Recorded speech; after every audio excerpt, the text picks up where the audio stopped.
Hello नमस्कार दोस्तों, निमी technical classes में आप सभी का हार्दिक स्वागत है। ज़मीर जिंदा रख, कबीर जिंदा रख, सुल्तान भी बन जाए तो फकीर जिंदा रख।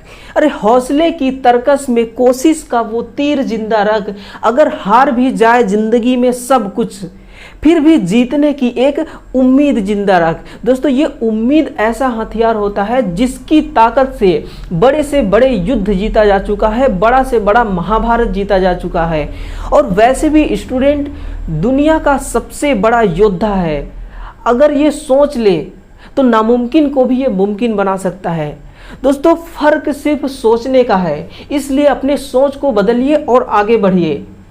दोस्तों, सोच स्टूडेंट का सबसे बड़ा हथियार होता है। इस हथियार में धार लगाइए और अपने मुसीबतों का सर धड़ से अलग कर दीजिए और फिर कामयाबी का जश्न मनाइए।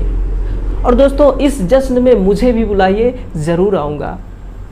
तो दोस्तों, ये जो आपको फोटो दिख रहा है ना, ये जो लोगो दिख रहा है दोस्तों मेरे पीछे, ये अपने प्यारा सा यूट्यूब चैनल निमी टेक्निकल क्लासेस का लोगो है। दोस्तों, बड़े ही शिद्दत से, बड़े ही दिल से मैं बनाया हूं इस लोगो को। और दोस्तों, इसका कनेक्शन ना डायरेक्ट मेरे दिल से है। ये लोगो मेरे दिल से जुड़ा हुआ है। दोस्तों, जब आप किसी काम को एकदम दिल से करते हैं, शिद्दत से करते हैं, मन लगा के करते हैं ना, तो उसका कनेक्शन डायरेक्ट हार्ट से हो जाता है। तो इसी प्रकार से ये मेरा लोगो दोस्तों बहुत मुझे खूबसूरत लगता है, बहुत अच्छा लगता है। आप कमेंट करके अपना राय जरूर बताइए कि आपको ये लोगो कैसा लगता है। तो चलिए दोस्तों, इस क्लास को हम स्टार्ट करते हैं। इस क्लास में कुल 10 क्वेश्चन होंगे। सभी प्रश्नों को मैं पूरे विस्तार पूर्वक आपके सामने प्रस्तुत करने वाला हूं। दोस्तों, अगर मैं चाहूं तो इस क्लास को 10 मिनट के अंदर समाप्त कर सकता हूं, लेकिन ऐसी दोस्तों तैयारी किस काम की, जिसमें तैयारी में वजन होना चाहिए। तैयारी इस प्रकार से करना चाहिए, यानी कि दोस्तों क्वेश्चन को चारों दिशाओं में घुमा फिरा के मैं सॉल्व कराने वाला हूं। अगर इससे रिलेटेड कोई सा भी सवाल आपके सामने एग्जाम में आ जाता है तो आप उसका आंसर इजीली कर सकें, इसलिए हर क्वेश्चन को दोस्तों पूरे विस्तार पूर्वक सॉल्व करने वाला हूं। तो दोस्तों, इस क्लास को अपने दोस्तों के पास शेयर कर दीजिए, क्योंकि एक बार अगर क्लास स्टार्ट होगी ना, तो दोस्तों ये मेरा वसूल है कि क्लास स्टार्ट हो जाने के बाद किसी को शेयर नहीं करना, न लाइक न सब्सक्राइब। केवल आपका फोकस होना चाहिए इस क्वेश्चन की तरफ। या तो आप स्टार्टिंग में क्लास को शेयर कर दिए या फिर एंड में। तो चलिए दोस्तों, इस क्लास के सिलसिला को यूं ही बनाए रखते हैं। पहला क्वेश्चन है, किसी इलेक्ट्रॉनिक सर्किट में लगा ऑपरेशनल एम्पलीफायर में आवृत्ति डिस्टॉर्शन का कारक क्या होता है। अब ध्यान से सुनना दोस्तों, सबसे पहला पॉइंट है कि ऑपरेशनल एम्पलीफायर है ना। दोस्तों, ये है मेरा ऑपरेशनल एम्पलीफायर, ऑपरेशनल एम्पलीफायर, ठीक है।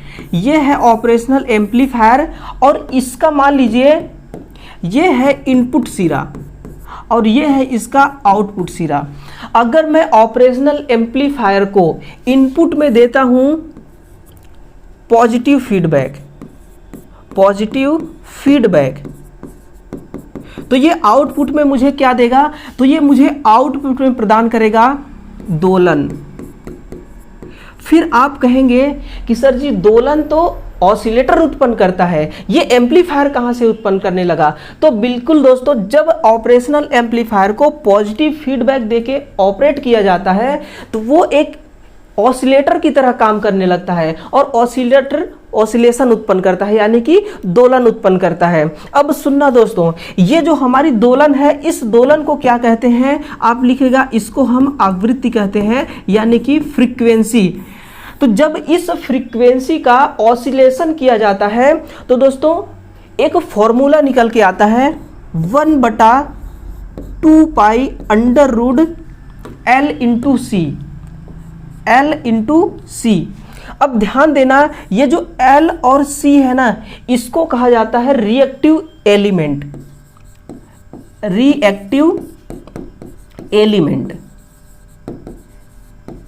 ये दोस्तों जो रिएक्टिव एलिमेंट है ना, इसी को हिंदी में कहते हैं प्रतिक्रिय एलिमेंट, यानी कि प्रतिक्रिय तत्व।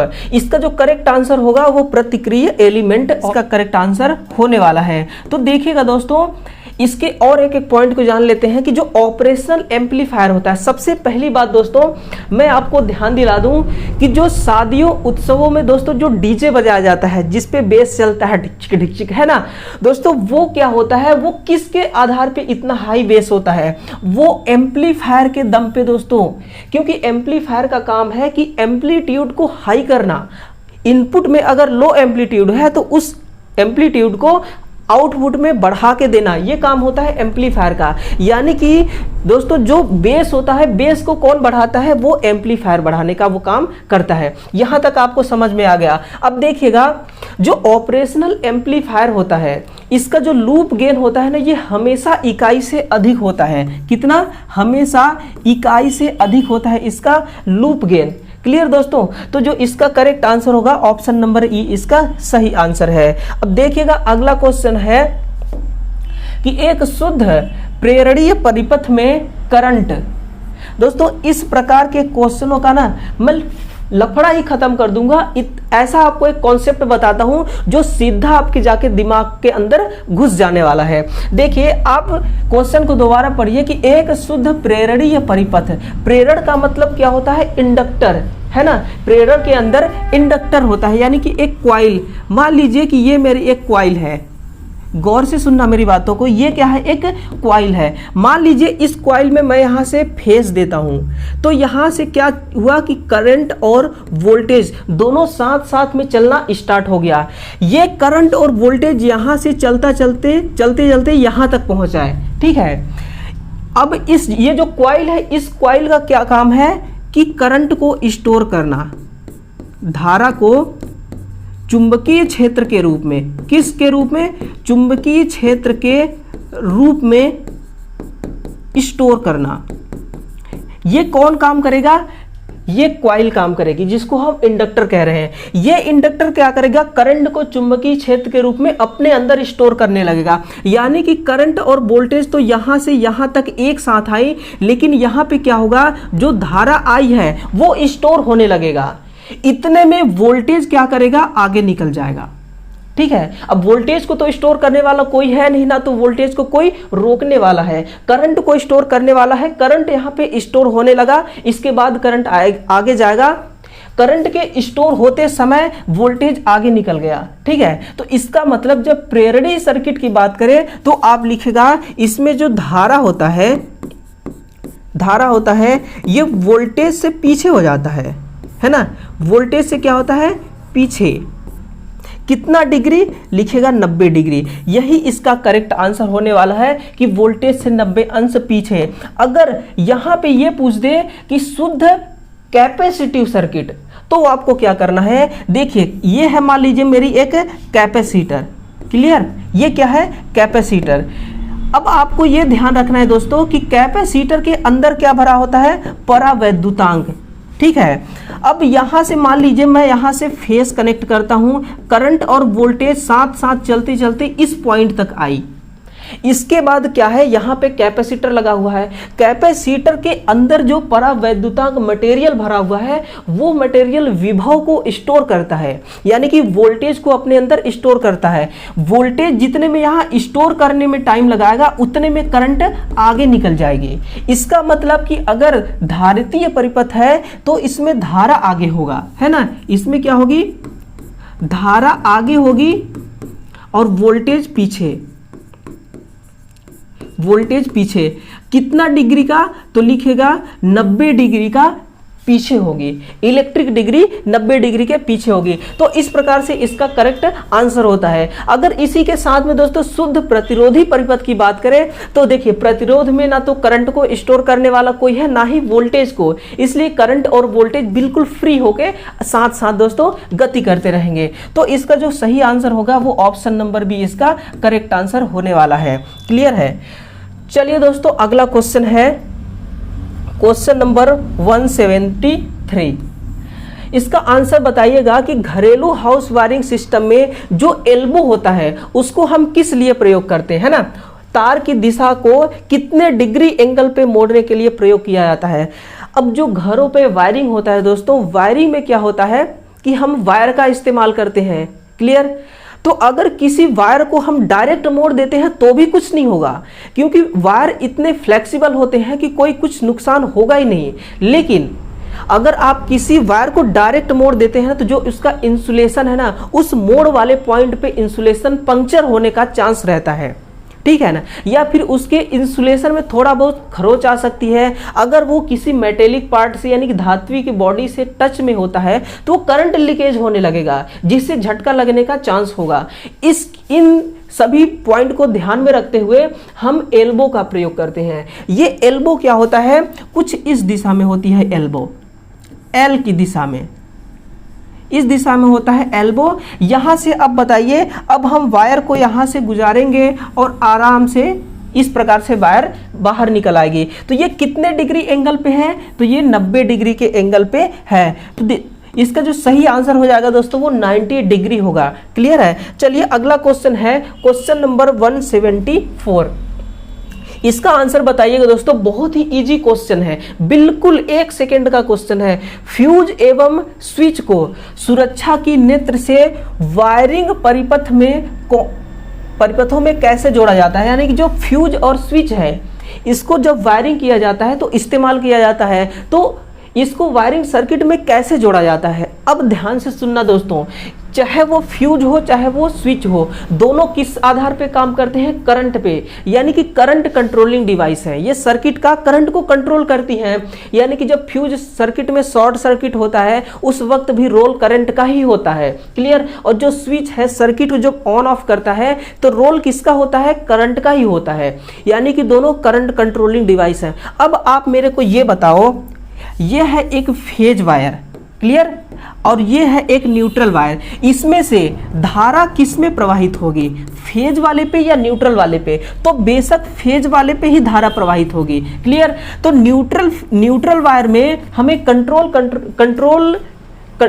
कंट्रोलिंग डिवाइस को लगाने का क्या मतलब होगा, कुछ मतलब होगा, कुछ भी नहीं। इसलिए हमेशा चाहे वो स्विच हो या वो हो फ्यूज, दोनों को हम लगाते हैं इस फेज वाले वायर पे। लेकिन अगर मैं आपसे ये पूछ दूं दोस्तों कि आप मुझे एविडेंस बताइए, आप मुझे सबूत दीजिए कि ऐसा कहां लिखा गया है कि फ्यूज को हम केवल फेज वायर में ही लगा सकते हैं, हम न्यूट्रल में भी लगा सकते हैं, भाई हमारी मर्जी, जहां मन चाहे हम वहां लगा सकते हैं। लेकिन नहीं, ऐसा नहीं कर सकते दोस्तों। आप नियम 31 और 32 को पढ़िए, नियम 31 व 32 को पढ़िए। उसमें क्या लिखा गया है, उसमें लिखा है कि जो फ्यूज और स्विच है, सॉरी स्विच नहीं, जो फ्यूज है उस फ्यूज को कहाँ लगाना होगा, केवल फेज और फेज में लगाना होगा। अगर आप न्यूट्रल में लगाते हैं तो जो वायरिंग का दोस्तों, जो विद्युत वायरिंग का अधिनियम है, नियम बनाया गया है, इस नियम का आप उल्लंघन करेंगे।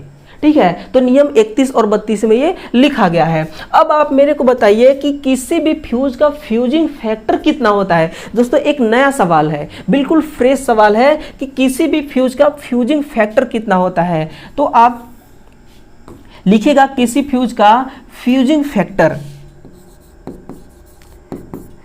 जो फ्यूजिंग फैक्टर है दोस्तों। इस क्लास में ना आपको बहुत से ऐसे पॉइंट हैं जो नए नए पॉइंट देखने को मिलेंगे। देखिए जो फ्यूजिंग फैक्टर होता है ना, वो होता है न्यूनतम फ्यूजिंग धारा, न्यूनतम फ्यूजिंग धारा बटे श्रेणीकृत फ्यूजिंग धारा, श्रेणीकृत फ्यूजिंग धारा, ये होता है हमारी फ्यूजिंग फैक्टर। क्लियर। यानी कि जो हमारी न्यूनतम फ्यूजिंग धारा है और श्रेणीकृत फ्यूजिंग धारा का जो अनुपात है वो हमेशा 1 से अधिक होता है, यही होता है फ्यूजिंग का फैक्टर। तो आप इसको दोस्तों अपने नोटबुक के अंदर नोट कीजिए, ये एक नई पॉइंट है। तो इसका जो सही आंसर होगा वो तो हमने देखा ही नहीं, स्विच फेज में और फ्यूज उदासीन में, गलत बात है। स्विच फेज में और फ्यूज भी फेज में, यही बिल्कुल करेक्ट इसका आंसर होने वाला है। ठीक है। तो ऑप्शन नंबर सी इसका सही आंसर होगा। दोस्तों 175 को देखिए, सभी घरों में लैंप वायरिंग सर्किट के किस क्रम में संयोजित किए जाते हैं।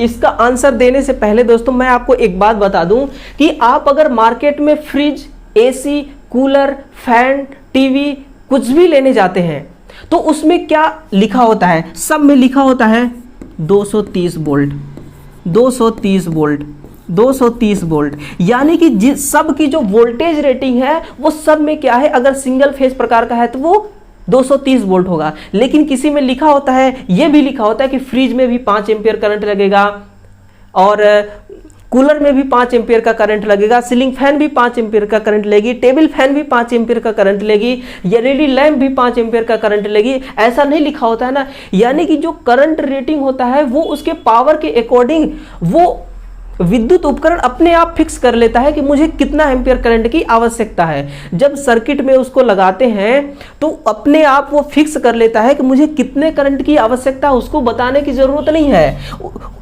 उसको केवल 230 वोल्टेज का सप्लाई पूरा मिलना चाहिए, करंट वो अपने आप ले लेगा। ठीक है, तो हम जो घरों में वायरिंग करते हैं वो कुल 2 प्रकार से करते हैं, है ना। कुल 2 प्रकार से वायरिंग करते हैं दोस्तों। जो पहली वायरिंग होती है ये तो सीरीज प्रकार का, सीरीज क्रम में, और दूसरा समांतर क्रम में। कहां पे? समांतर क्रम में। देखिए समांतर क्रम में क्या होता है, जो वोल्टेज होता है बिल्कुल एक बराबर होता है। आप मान के चलिए कि ये है मेरा एक लैंप, ठीक है, और ये है सीलिंग फैन, और यहां पे लगा हुआ है एक रेगुलेटर मान लीजिए, ठीक है, और यहां से मैं इसको सप्लाई देता हूं एसी का, और सप्लाई का जो सप्लाई वोल्टेज है वो है 230 वोल्ट। तो जो इस प्रकार से कनेक्शन किया जाएगा वो कौन सा कनेक्शन होगा? समांतर क्रम। यानी कि इस पॉइंट पे भी 230 वोल्ट होगी और इस पॉइंट पे भी 230 वोल्ट ही होगी और इस पॉइंट पे भी 230 वोल्ट होगी। यानी कि वोल्टेज रेटिंग सबको एक समान मिलेगा, लेकिन करंट ये खुद फिक्स कर लेंगे कि हमें कितने करंट की आवश्यकता है। तो देखिए जो घरों में लैंप लगी होती है वो सब के सब किसमें? समांतर क्रम में लगे होते हैं। अगर इनमें से दोस्तों मान लीजिए कि सर्किट यहां पे टूट गया, है ना, सर्किट यहां पे टूट भी गया तो भी कोई फर्क नहीं पड़ेगा, बाकी जो सर्किट में कनेक्ट है वो आराम से चलते रहेंगे। लेकिन अगर सीरीज में ऐसा सर्किट टूट जाता है तो जहां से टूट जाती है सर्किट, जहां से वायर टूट जाती है, उसके आगे का कोई सा भी उपकरण नहीं काम करेगा, सब के सब बंद हो जाएंगे, क्योंकि सर्किट वहीं से ब्रेक हो गई तो करंट भी वहीं रुक जाती है। तो इस प्रकार से दोस्तों इसका मामला रहता है। चलिएगा नेक्स्ट क्वेश्चन का आंसर दीजिए दोस्तों। क्वेश्चन बहुत ही प्यारा सा है। किसी पदार्थ का परावैद्युतांक शक्ति क्या होता है? दोस्तों हर स्टोरी मतलब कि हर पॉइंट के पीछे, हर क्वेश्चन के पीछे एक न एक स्टोरी होती है, समझ रहे ना। हर क्वेश्चन के पीछे एक न एक स्टोरी होती है। तो इसके पीछे की क्या स्टोरी है? परावैद्युतांक। ये परावैद्युतांक शक्ति क्या होता है? अगर दोस्तों कोई एक ऐसा इंसान है जो 50 केजी वजन उठा सकता है, आप पूरे जिंदगी उठवाते रहिए उससे, कोई दिक्कत नहीं, नो प्रॉब्लम, वो उठाता रहेगा खुशी खुशी। लेकिन उस पे क्या कहते हैं 100 केजी का वजन डाल देंगे तो वो क्या करेगा? सबको पता है उसका क्या हाल होगा। ठीक है, बताने की कोई जरूरत नहीं है। तो परावैद्युतांक को और दोस्तों इजी आसानी भाषा में समझते हैं कि जो वायर होता है, ध्यान दीजिएगा, ये मेरी क्या है, मान लीजिए एक केबल, ये क्या है? केबल, ठीक है। इस केबल के बीचों बीच है क्या? उसको कहते हैं हम वायर। ये वाली पार्ट है दोस्तों इंसुलेशन, ये क्या है? इंसुलेशन। और इसके जो अंदर वाली भाग है ना, ये क्या है? तार। तो ध्यान दीजिएगा, ये जो इंसुलेशन है ना, इस इंसुलेशन की जो वोल्टेज सहने की शक्ति है वो मान लीजिए कितना है? 11 kV, यानी कि 11,000 वोल्टेज अगर इस केबल में आप देते हैं तो ये जो ऊपर का इंसुलेशन है ये आराम से सहन कर लेगा। और जो सहन कर लेती है, सहन करने की जो शक्ति होती है, उसी शक्ति को कहते हैं परावैद्युतांक शक्ति। अब सुनना मेरी बात को, अगर 11,000 वोल्ट से अधिक का वोल्टेज इसमें देंगे तो इसका जो इंसुलेशन है वो पंक्चर हो जाएगी, या तो ये पंक्चर हो जाएगी या फिर जल जाएगी।